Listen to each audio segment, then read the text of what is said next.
The views and opinions of this broadcast do not reflect the views and opinions of Armed Media, New Productions, and its affiliates. Enjoy the show.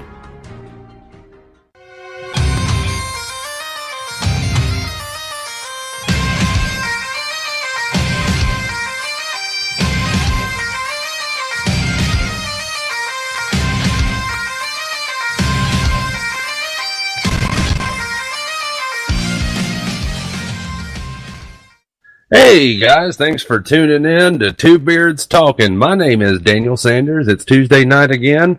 As always, at the start of every show, I'm going to give a big shout out to the troops out there. You guys over there doing a good job. Come home safe. Keep up the good work. Everybody's rooting for you. Got a special guest with me tonight. Good friend of mine. Goes by the name of DonnieJ. DonnieJ, say hi to everybody. How's it going? Now, Donnie, tell us a little bit about yourself. Where you come from, what you do, what you've done, so on and so forth. I don't know if I want to tell everybody what I've done, but I am from Alabama. I'm a weekend host on WQSB FM 105.1 in Albertville. It's a country radio station. Former Navy corpsman back in the 80s, before most of the people out there were born. I did that for a few years and got out, went to college, Coastal Carolina University in Myrtle Beach, BA in political science and history, and went to law school for about 2.5 years, almost 3 years. Didn't finish. Decided to get back into radio. I know a lot of sense, but I love radio and I love broadcasting, and it's a real fulfilling job. That's pretty much what I do now.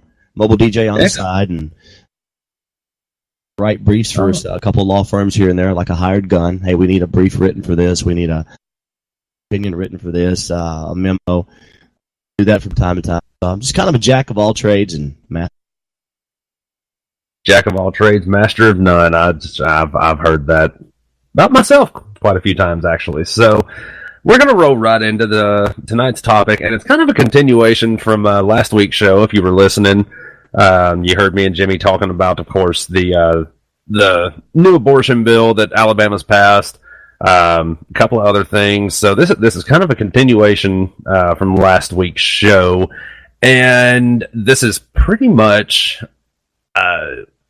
Alabama just overall, for lack of a better term, just sucks.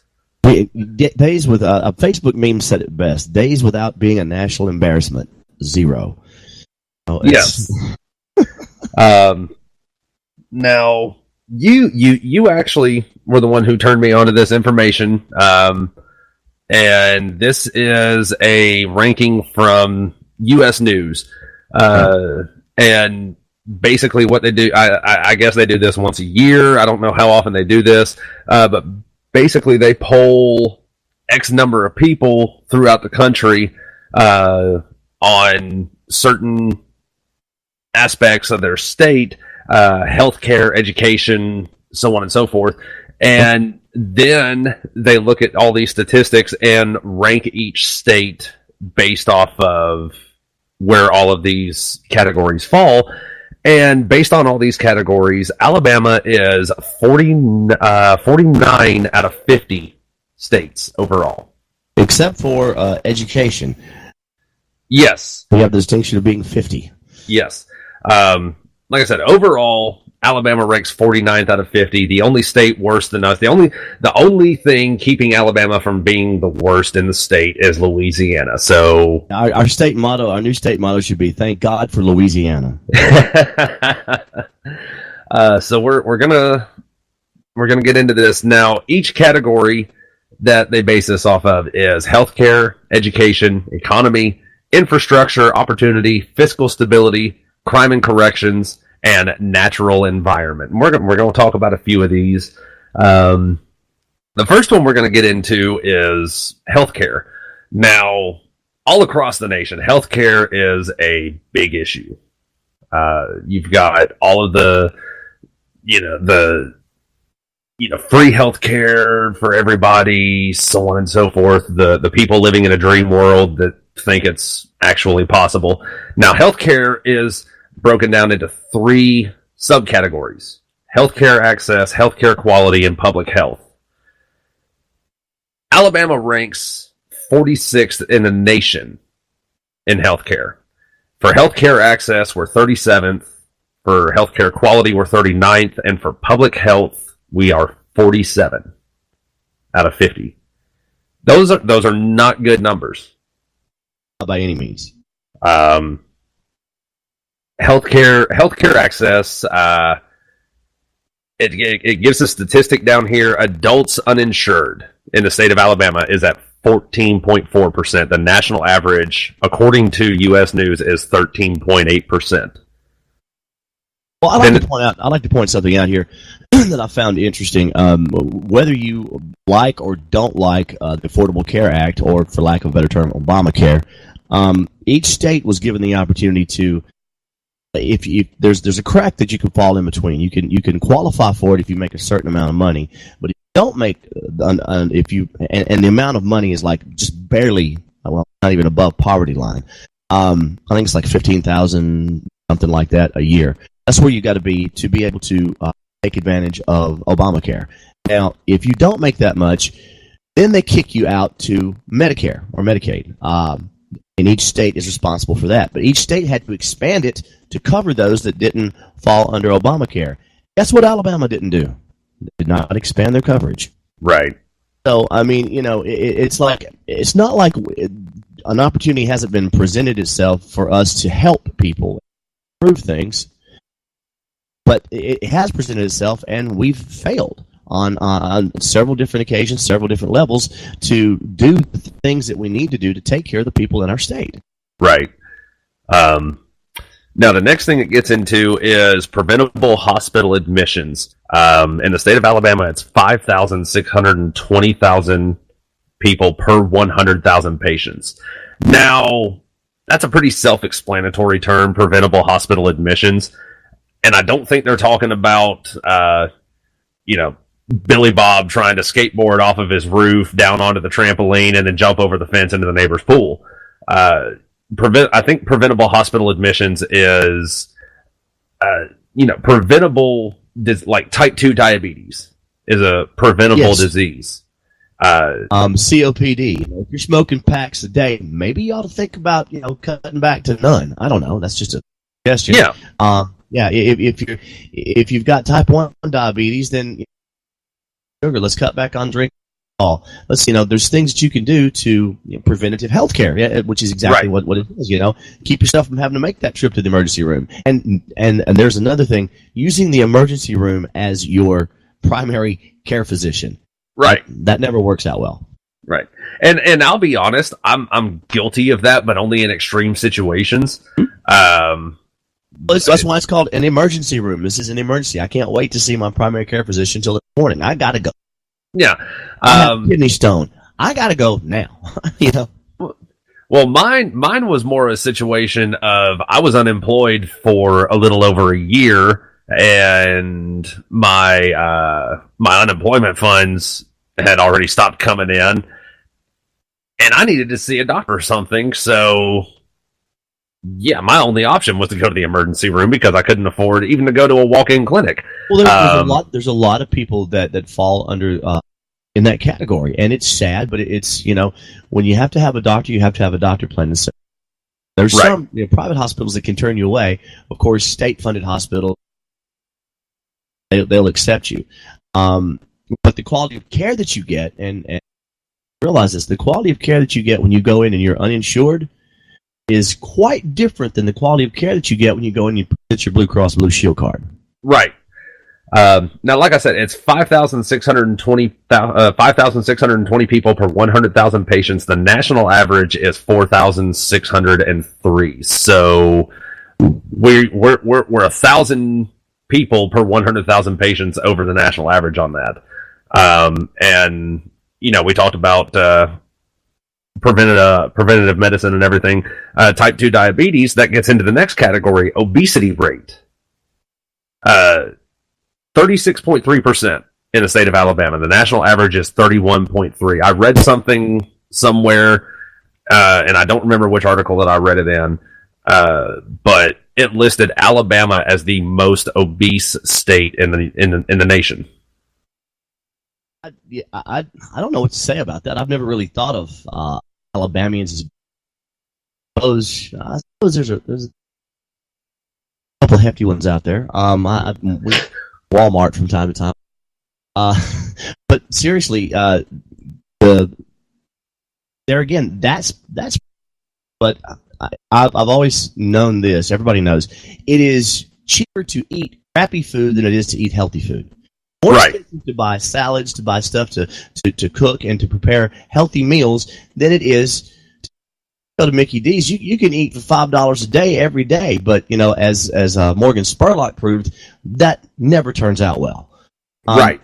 So there again, it's and I'm not saying it's the state's responsibility, but if you made healthy food a little less expensive, maybe wouldn't be so fat. Right. And that's the thing about it. I can't, you're talking about you can eat every day for $5 a day at McDonald's. I can't go to the grocery store and buy a package of, well, I mean, the numbers work out better in the end because I'm getting more for what I'm spending. Right. But, I'm spending more to get more. But still, it costs me more to, at that one time, go buy a package of ground beef and go buy a bag of French fries and go buy oil to put in my frying vat to fry the fries with.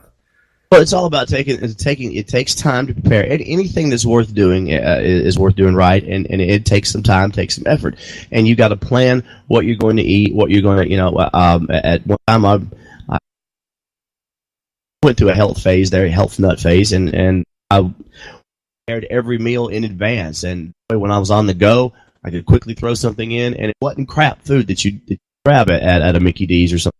Right. Or a Big Belly burger or whatever. It was healthy food. I could fix it on the go. Again, that takes planning. Again, that takes more money. And as I said earlier, it costs more. It really does in the long run. You turn out better, but it costs more to eat healthy than it does to eat crappy. You can eat crappy for cheap. Yes. And then that goes to the, being obese and people being admitted to the hospital with type 2, type 3 diabetes. We're killing ourselves. Right.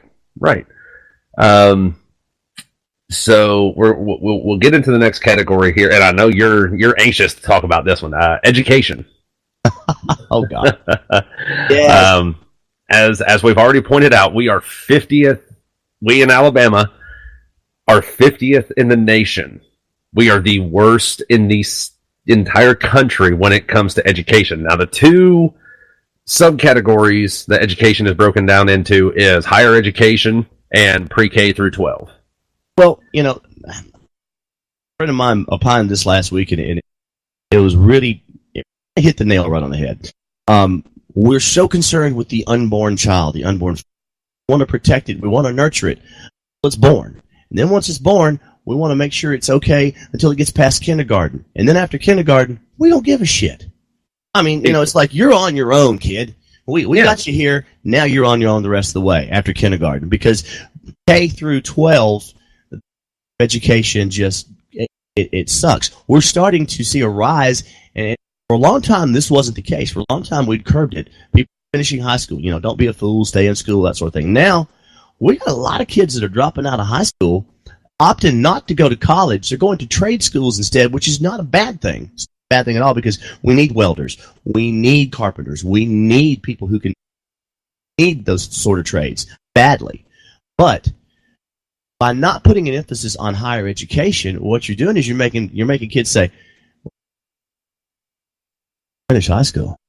Why can't I just learn a trade? Why can't I just and our education system in this state could be helped. Money. You can't always throw money at a problem and fix it. This is one of the instances where an infusion of cash would help the education system in the state of Alabama.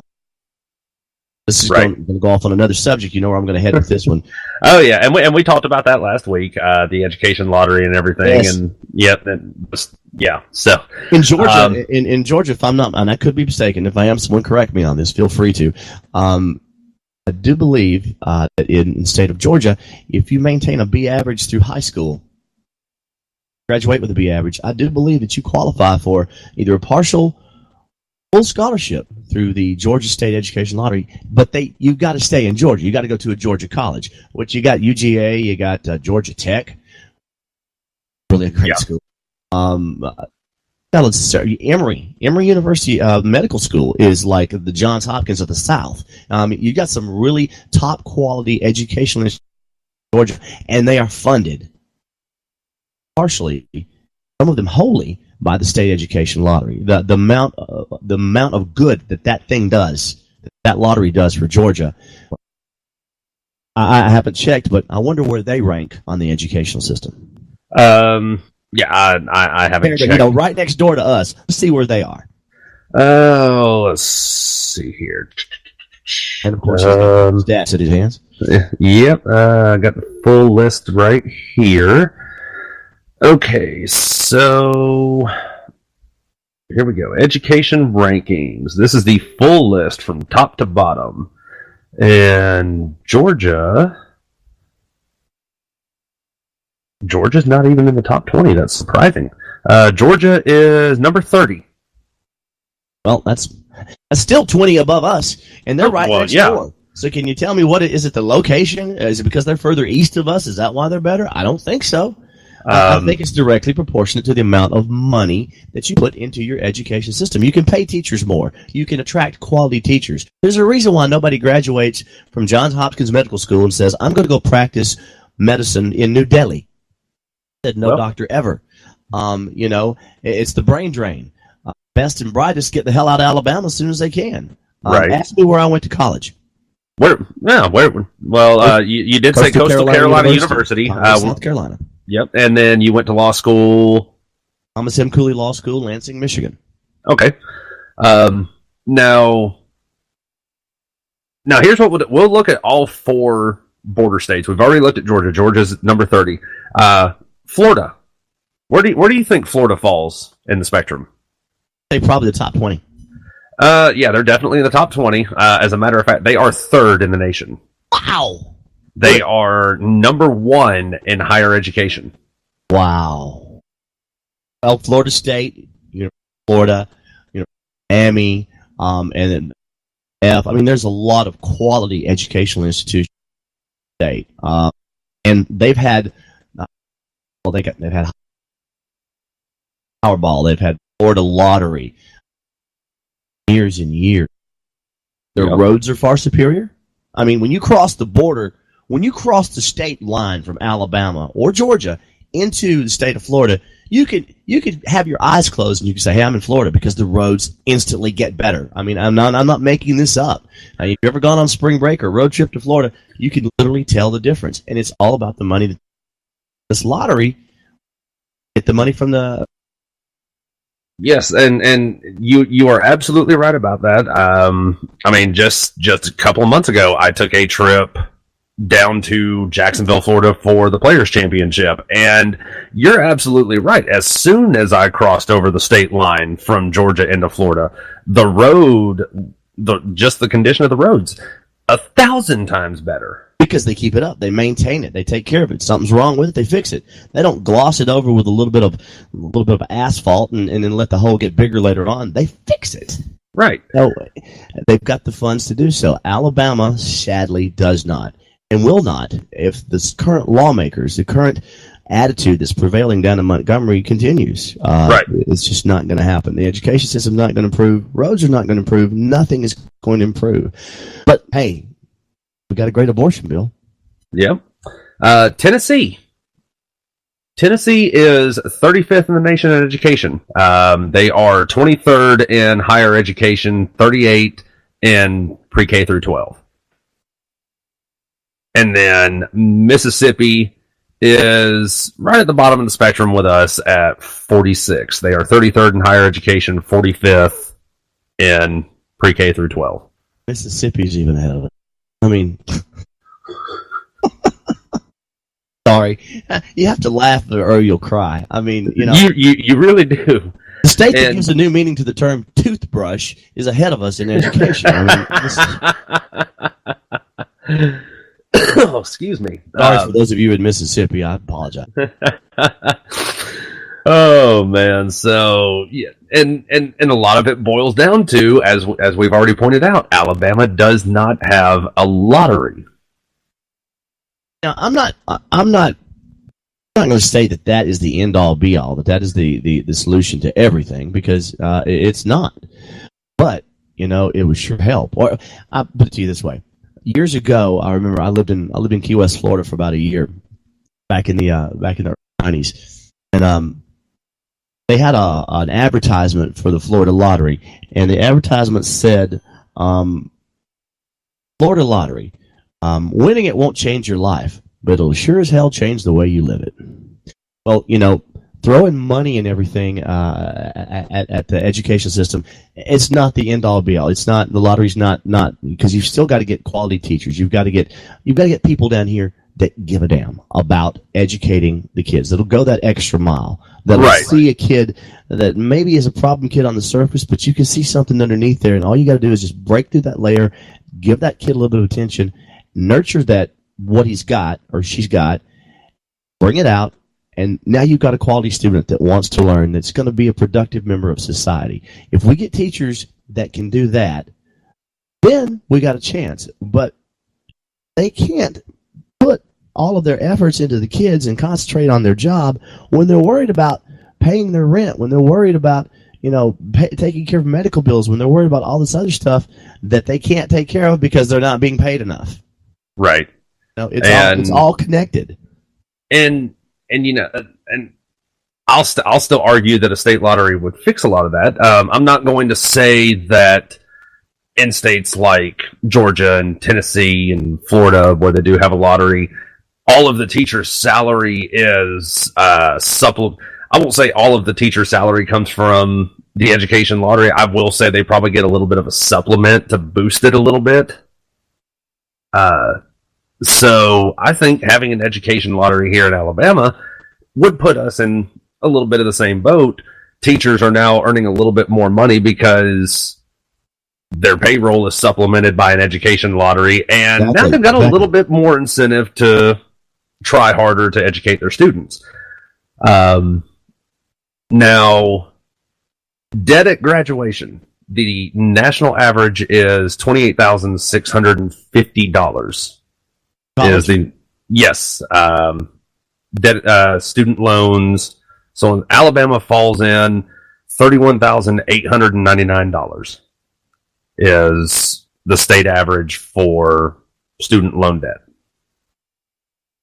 There's actually no number for the state for high school graduation rate, and the national average is 84.1%. I'll use my graduating class as an example.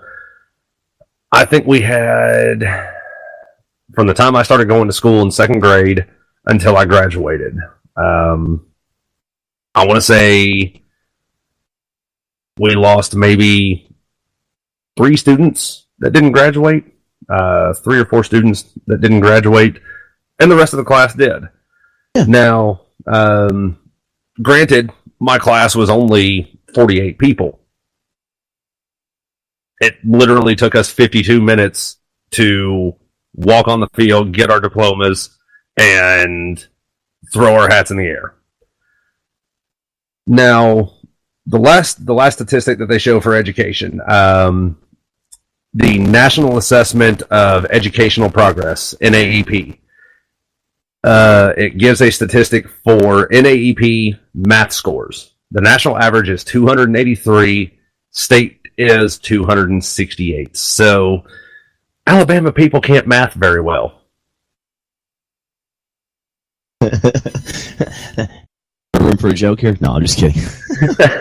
No, by all means, please. I want to hear it now. What were the? I'm sorry, the figures. That last statistic that you said. What was it?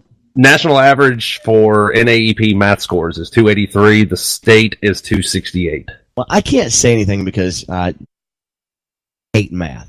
Or as Jimmy Buffett eloquently puts in one of his songs, math sucks. But, you know, it's and I only say that because I personally don't like it. I realize how important it is. It's like the most important subject. Stars may lie, but the numbers never do. So, you know, it's very, very important. But there again, goes right back to everything else. What our math scores are so far down because we can't attract quality of the level teachers that we need. We can't get those quality teachers in here. Very hard subject to teach. You're either blessed with the gift of loving math and being great at it, or you're not. That's my belief. Because I had to study it and study hard, and I barely got through college. But for the girl I was dating at the time for Math 101 and a great professor named Parveen Ranavard, wherever you are, Ranavard, thank you very much. Made math interesting and made it like one of these teachers that could literally just open your mind, open your eyes, and it's like the light bulb went off. The sky's open, the angels sang, and I knew math. I mean, I can't explain it any other way than that. Of course, I quickly forgot it once I left, but for the time being, I learned what I had to learn. I got through the class, and this teacher actually made me not afraid of it. In high school, I had a teacher who, as a freshman, she said, I'll never forget, and this goes back to quality of teachers. Of course, this was in the 80s. I raised my hand to ask a question. When I asked the question, she, in front of the entire class, said to me, "That's the dumbest question I've ever heard." Everybody laughed at me. I put my hand down, and I never asked the question again. Never. And when you have teachers like that, which I don't think we have any of those today, like this was back in the early 80s, I think we've weeded most of those bad teachers out today. But when you have a teacher that does that to a student, that student doesn't want to ask a question, and if you don't ask a question, you don't get an answer. You don't Exactly. learn. We need quality educational professors here in the state, and you're not going to attract them with the types of salaries that we offer. Right. I'd be interested to learn where we are salary-wise. On an average, where we compare to other states, what they're paying teachers that teach the same subjects, at the same level. Where do we compare as far as salaries and benefits for teachers? Right, and I really wish that this gave that statistic on here, but unfortunately it doesn't. So yeah, that is our biggest embarrassment is education. Yes. When you hear some of these lawmakers stand up in front of the TV and talk, well, it gets even worse. Yeah. Oh, yeah. They got a fine education. Now, we'll move on to infrastructure. And this is actually surprising. We're actually ranked a little bit better in infrastructure. Subcategories that it's broken down to is energy, internet access, and transportation. We're ranked 38th overall in the country in infrastructure. Energy, we're ranked 18th. Transportation, we're ranked 26th. But internet access, we are ranked 47th. Now, why is that? Well, I see that baffles me. Internet access, they're just not running fiber optic cable here in the state, or what's the deal? I mean, I don't know what they're basing that off of, and it doesn't say, unfortunately. Maybe they're referring to rural areas. Maybe there's a lot of rural areas in the state that does not have access to the internet. That I could understand. Because there's I won't say it doesn't have access to the internet, but maybe, like you said, fiber optic or something along. They probably still have like satellite or anything like that. But then down at the bottom, renewable energy usage. The national average is 10%. And we here in the state are at 13.2%. Renewable energy. Renewable energy usage. National average 10%. We're at 13.2. So I don't know necessarily what renewable energy they would be referring to. I've not seen any wind farms in this state. Not many solar panels. yeah, not a whole lot of solar panels. So I don't know. They like today, man. Oh my lord. Those of you that don't know, those of you who are listening overseas or up north or wherever, 93 in the shade today in the state of Alabama. It's on its way to being a very, very hot summer. Yes. As a matter of fact, I think the report that I read said the heat index was up closer to around 100. 101, or that, 101, 102. Or that, yeah. But that goes, not that that's part and parcel of everything with the solar panels. But if we had that kind of addition to the infrastructure, it could change a lot of things in the state. It could. We talked about this before the show started. Attracting businesses to the state, okay, and that kind of falls a little bit. Well, that's kind of under economics, I guess, economic opportunity. But I mean, more businesses you have in the state, the more money that you have from taxes to be able to put into strengthening the infrastructure. Right. The next thing it says average commute time. National average is 26.9 minutes. In Alabama, it's 24.6 minutes. So we have a shorter commute than the national average. And I think a lot of that has to do with people just living closer to work. Yeah. I mean, it takes me 15 minutes to drive to work. I do the weekend thing, so 5-10 minutes for me. But there was a time when that was the case. Yeah. And then this drive to Huntsville, 45-minute commute, or Birmingham, an hour and a half commute. I've done that before too. So, but then again, I did that because I got paid more to go to a job there. So that's like that falls under what kind of job opportunities do you have in the smaller cities? Your Albertville, your Gunnersville, as opposed to Huntsville, Birmingham, Montgomery, Mobile. Right. And then this next one actually surprises the hell out of me. Roads in poor condition. The national average is 23.5%. Alabama is at 8.3%. Does that saying that our roads are better than the national? It's saying our roads are better than the national average. I need to take them. We have less roads in poor condition than the national average, right? They apparently have never driven through Fort Payne, Alabama. Exactly, or Gunnersville, Alabama, Marshall County. Yeah. So I don't know. Maybe they only questioned people in Huntsville and Mobile, and just where they actually care about the roads for the most part. I'm sure they skipped over Birmingham, because if you've driven in downtown Birmingham lately, man, it is yes, it is horrible down through there. So that statistic actually surprises the hell out of me. And then opportunity. We will talk about. We're 45th in the nation in opportunity. Opportunity is broken down into affordability, economic opportunity, and equality. Now, affordability, again, it doesn't go into any real detail on what these subcategories are. A lot of them are self-explanatory. I'm pretty sure when they're talking about affordability, they're talking about cost of living, which it is 19th in the nation. Well, I look at it this way: it's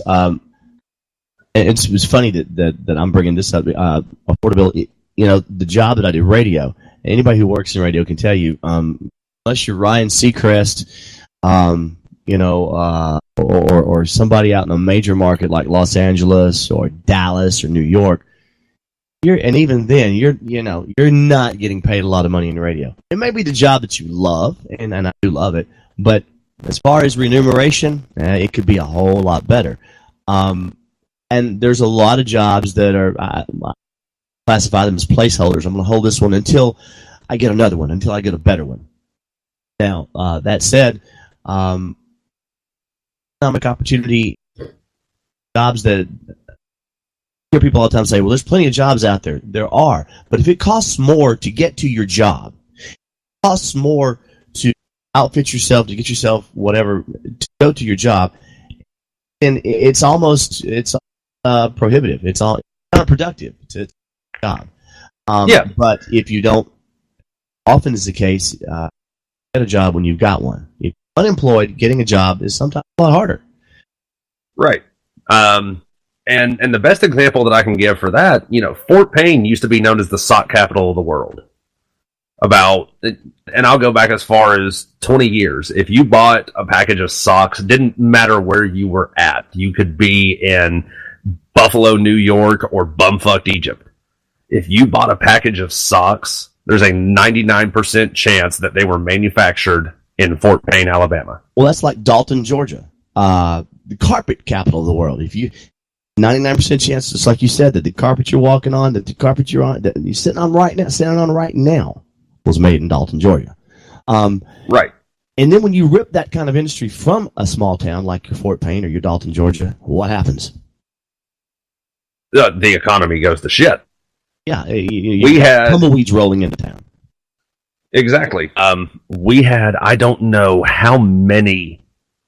It was, the number was just baffling. The number of sock mills that we had in Fort Payne, and when the job economy went to shit, the Bush administration, I think it was, then it was all outsourced overseas. And now it's damn near impossible to find a well-paying job unless you have some sort of trade skill, such as welding or auto mechanic or something like that. It is hard as hell to find a well-paying job in Fort Payne. Well, that's what I went back to earlier, and years ago, like in the 70s, the big push was made to, keep kids in school, to get your high school diploma. And today it's your college degree, because today having a college degree is the same thing. It's as important. It's about the same thing as having a high school diploma was back in the 70s and early 80s. You don't have a college degree, you can't get the most basic of job. I mean, I'm not talking about your starter jobs, your McDonald's, your fast. I'm talking about like your basic entry level position at a company. If you don't have a 4-year degree, you're not getting it. And that's why a lot of kids, and even then those jobs aren't that great. Out in North Dakota, a friend of mine's son got go to college. College really wasn't in his cards or affordable to him.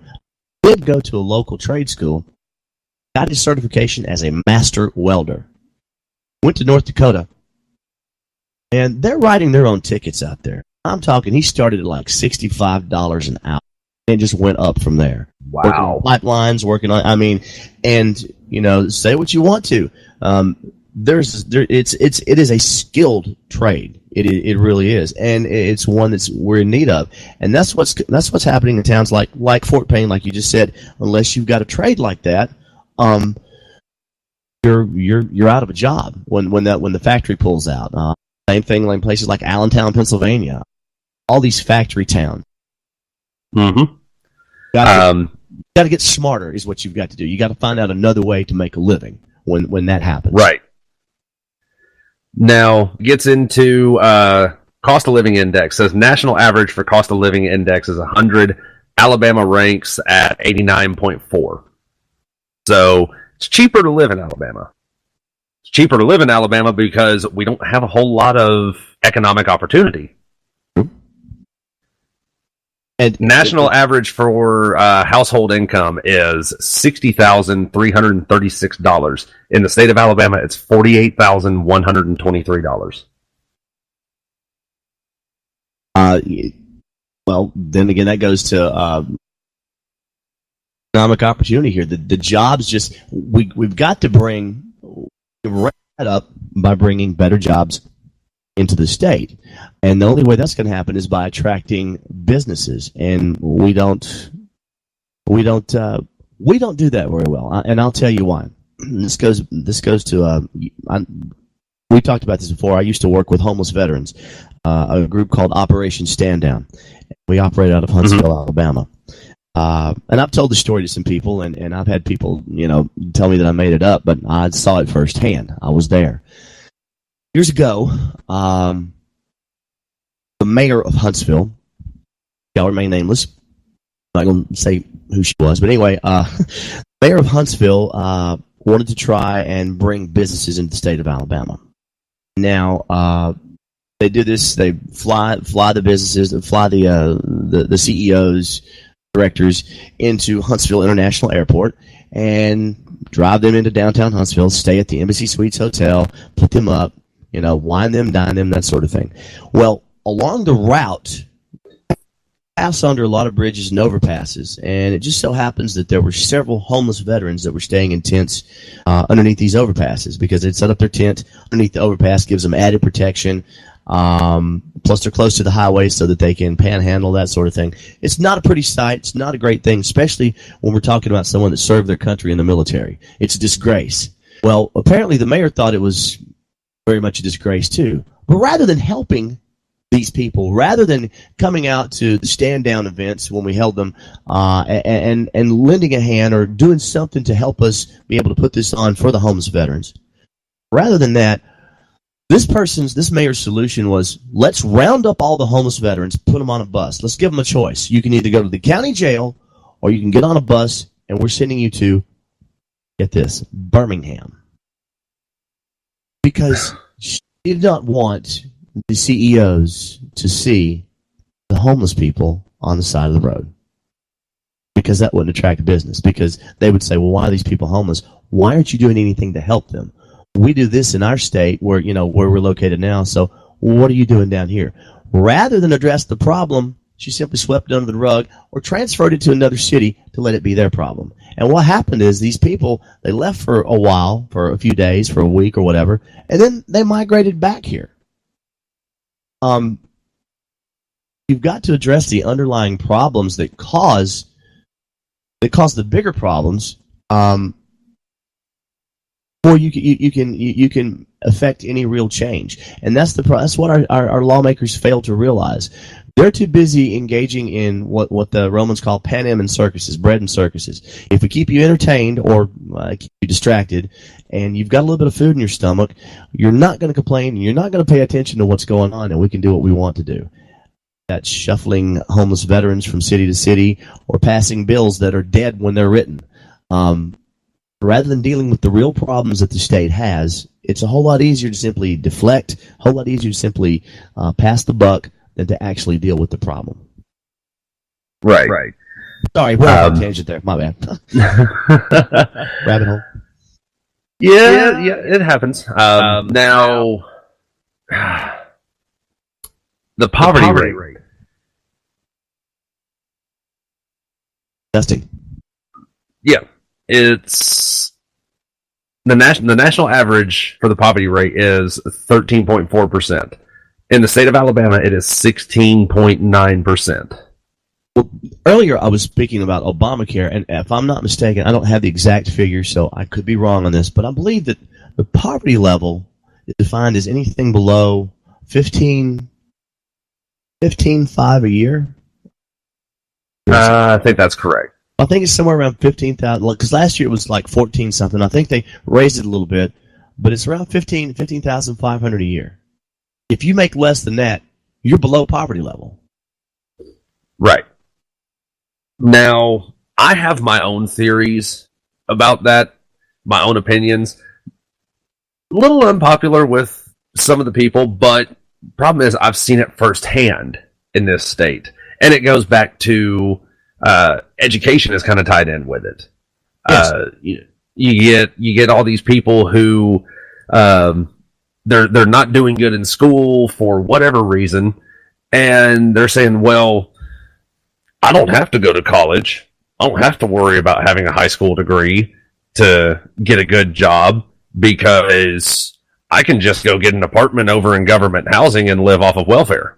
Yep. And I'm not saying that that's everybody that falls under the poverty line, but there's a lot. It's a good majority. Yes. I'm not. We talked about this earlier. As far as being a liberal, I'm not a snowflake. I'm not a libtard. I would classify myself as liberal, but not a knee-jerk liberal. I'm the liberal that, as I said earlier, I think gun control is being able to hit a moving target from 200 yards. That's my idea of gun control, and people will say you're not a true liberal. Well, then I'm not. And but that said, there are programs that are good. Like I said, it's like I said, it's I've seen it firsthand. Yes. And I don't know. It's just there are good entitlement programs, and then there are entitlement programs that go too far. Giving a hand up is one thing. Giving a hand out, that's entirely different. You want to live in government housing to get on your feet? Let the government housing be. Let it be a motivating factor for you to want a better house, a better apartment to live in, to improve your station in life. Right. Don't let it be. Let it be the means to an end, not the end of itself. Okay, and I think there should be some kind of encouragement for people to get out of government housing. There should be encouragement for people to get off of welfare, to get off of unemployment. Nobody likes getting. I don't. Maybe I'm myself. Nobody likes getting a handout. I like working hard, and at the end of the week, you get that check, and it's like, I earned this damn thing. Right. It makes you feel good about yourself. Sitting on your fat ass and getting a check from the government every week, I just can't wrap my head around that. I can't either. Like I said earlier, I was unemployed for over a year. I ended that unemployment by finally driving up to Tennessee to Chattanooga. It was an hour and 20 minutes in the morning with no traffic, and then 2 hours in the evening coming back. But I got a job working at Amazon because there you go. It was, it was the only thing. I won't say it was the only thing that I could find, but it was the only opportunity that I could find, really. Mm-hmm. This whole thing about I can't find work, and it's not that you can't find work. It's you're just not trying. Well, you're just not trying. And also, oftentimes, as we spoke about earlier, the job that you're finding is just a placeholder. It's just something to get you up. It's something to put something in your pocket. And while you've got that job, look for something else. Look for something better. Right. And it kills me when people say, McDonald's employees should be paid $1 an hour. I have something to say about that, and I think, number one, it's not. That's a job that you hired and you're bored and you're getting a retirement check and you're getting a check from here and you're just tired of sitting around the house. Yeah, as a senior citizen, you go to work at McDonald's, occupy your time, something to do. Okay, if you're in high school, first job, it's a good way to get started to teach saving, to teach you being at work on time, that sort of thing. It's not means to an end. Not the ends of itself. And if you think it is, then part of the problem, because those jobs aren't meant to be make $20 an hour. Maybe wrong, I'm sure, but they're not. They're meant to get you through so that you can get a better life for yourself. Right.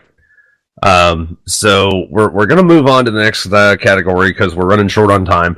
Crime and corrections. We are ranked 45th in the nation.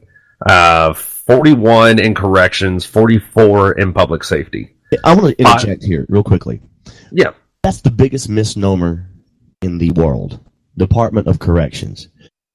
When someone goes to prison in this country, in this state, we have given up on the idea of correcting them. Nowhere there is no emphasis on correcting someone's behavior, on trying to change them and make them a productive citizen when they get out, when they've paid their debt to society. It should be called the Department of Prisons. It should be called the Department of Jail, the Department of Incarceration.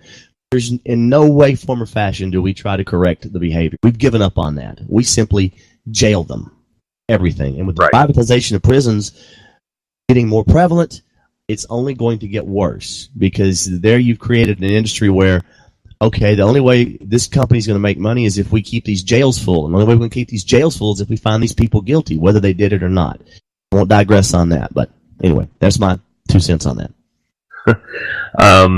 Now, the incarceration rate, national average is 450 per 100,000. In Alabama, it is 571 per 100,000. Well, yep. Juvenile incarceration, 100 per 100,000, 110 in Alabama per 100,000. See, that's sad because at the juvenile level is where you could potentially, saying definitely, but you could effect change. At the juvenile level, it's still early enough in their life that maybe you could make a change. Maybe you could correct whatever is putting them on the stray path. Right. But once they've hit adulthood, once they're in the 20s, 30s, and they've been in and out of the system, the recidivism rate is just so high. It's like they've given up on correction. Yeah. At the juvenile level, you can still do something. Right. And then the violent crime rate. National average is 394 per 100,000. It is 524 per 100,000 in the state. Alabama. Yep. Now, and I'm sure, I'm just spitballing here, but I'm sure a lot of that is coming out of Huntsville, Birmingham, Mobile, your major cities. There's not a whole lot of violent crime that takes place in Fort Payne or Rainsville or anything like that. Or if there is, you just don't hear a lot of it. Yeah, I was about to say, you just don't hear of it as much, yeah. But Birmingham, a lot of crime in Birmingham. People don't understand how rough Birmingham really is. Now, I will say this. Drugs are a huge problem. Especially here on Sand Mountain. Mountain Slim Fast, crystal meth. When I was in law school, a friend of mine came to me out of the blue and said, "Hey, didn't you say that you're from Alabama, right?" I'm like, "Oh, yeah, I'm from Alabama." Oh, well, what was that city that you said that your mom lived in? I said, Grant. Yeah, that's the city. There's a special on A&E about it. I'm like, really? A&E did a special? I'm like, what? Because it's a pretty town. It's, on the mountain. It's nice, beautiful view. It's, rural area. Really, what's the special about? Well, they call it Meth Mountain. I hung my head and walked away. Look, I have all my teeth, and I weigh more than I should, okay? I don't fall in that category. Yep, it's horrible out here. It really is. And then the last category is natural environment, which is broken down into air and water quality and pollution. I will say this about Alabama. We got some beautiful land, and the air is sweet. Absolutely. Little River Canyon, DeSoto State Park. We're basically in the foothills of the Appalachian Mountains here in Northeast Alabama. And it's very, very beautiful country out here. Despite a lot of uneducated, obese people. Well, it goes right down to it. I'm proud I'm from the South, and I am proud of Alabama, but it's beautiful here. The weather is great most of the time. The air is sweet. The water, for the most part, is pretty clean. But then you've got lawmakers that they don't care. And until we attack that problem, I mean, we're going to have a great football team. We can be proud of the Crimson Tide. We can be proud of the beautiful state. But other than that, like U.S. News and World Report says, we're kind of at the bottom. Yeah. And, what you said about the drinking water, it even has thing on here, drinking water violation points. The national average is 2.40 per 100,000 residents. In the state of Alabama, it is 0.21 per 100,000 residents. So, if I'm understanding this correctly, that means we have got some of the freshest drinking water in the nation. I know we have something to be proud of, yes. I've lived places where I didn't want to drink the water. I have. Briefly in Detroit, Michigan. And that's all. I'm just going to leave that out there. I've been places where I didn't like the land. I didn't like the way things. Alabama is gorgeous. And there's a lot of great things about the state. There's a lot of bad things too. Just underneath the surface, scratch the surface, and you can see. Yes, absolutely. Yeah, and I agree with you. I'm proud to be from the South. There's a few things with Alabama that I'm not proud of. Like you said, sports, football, SEC, Crimson Tide, Auburn Tigers, War Eagle. We do have some things to be proud of here. I'm proud to say that I'm from the same town that produced the country music band Alabama. Absolutely, you should be proud. It's about the only thing we've really got going for us. One of the most beautiful lakes in the southeast, Lake Gunnersville. We have a Hydrofest. We have boat racing. Gorgeous, gorgeous lake. Yes. So not everything about Alabama is bad. You just, unfortunately, I call Alabama the hold my beer state. Georgia is, hey, we're going to pass this bill that says once a heartbeat is detected, you can no longer have an abortion. Oh my God, this is the worst abortion bill in the nation. Then Alabama steps up. Hold my beer and watch this.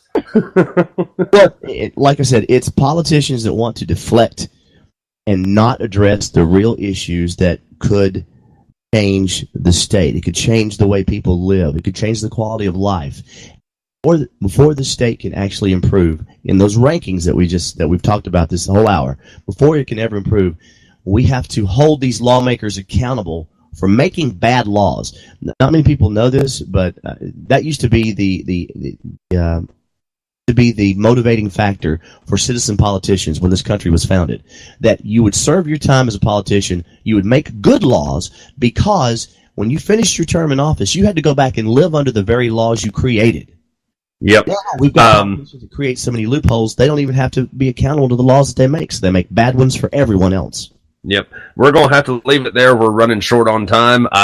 Donnie, I appreciate you coming on the air with me, and we're definitely going to look forward to having you back on with us again. Again, big shout out to the troops. Keep up the good work. Come home safe. Everybody's rooting for you. Thanks for listening, guys. This has been Two Beards Talking with Daniel and Donnie. I appreciate it, guys. Thanks for listening. Thanks for having me.